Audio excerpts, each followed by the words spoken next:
Найти горе-писателя не составило труда, им оказался 23-летний житель сельского поселения Сагапши Магомед Медов. Молодой человек оставил свой отзыв и свое мнение некорректными словами в адрес представителей власти, где в своих высказываниях негативно настраивает других против власти и нецензурно высказывается в отношении секретаря Совбеза Ингушетии.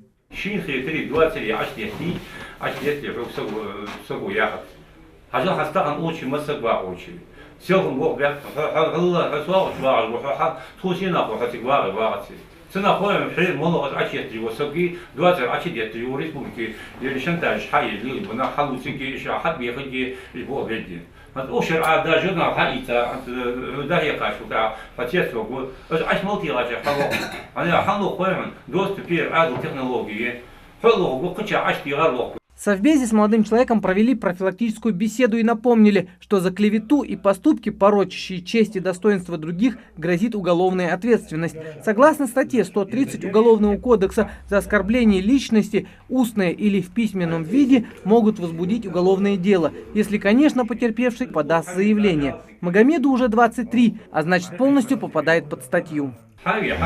На этом уровне есть, мы сделаем, они себя хамди, мало лохают уровень, когда ты уга, а я хочу хам году вот дочь. Ваш дед ходит 20 атти на корзабах, на хеспо. Поэтому все, что вы говорите, надо определенно иметь значение, и обязательно надо знать и отвечать за свои слова. Свое мнение о поступке молодого человека высказал и глава администрации села.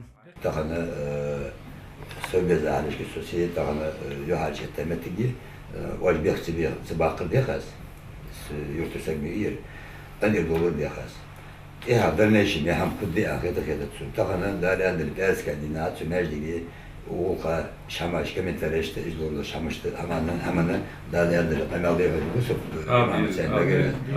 سيادة إجمو هماجي تقنا سون سنة يزدو آخر يزد شيء بقول ياش سون يزدلهم سيرت بسسر لو أسفل ياش تقنا بتشعر يا سو بيزال يا هماجي نيسلات يزد شيء سووقا از تقنا آخر سددو قمال بيختلوكم يقولون بينا أشوف بيرد بوشو ما نديرو. На этот раз молодой человек отделался лишь профилактической беседой. Свою вину он осознал и раскаялся в содеянном.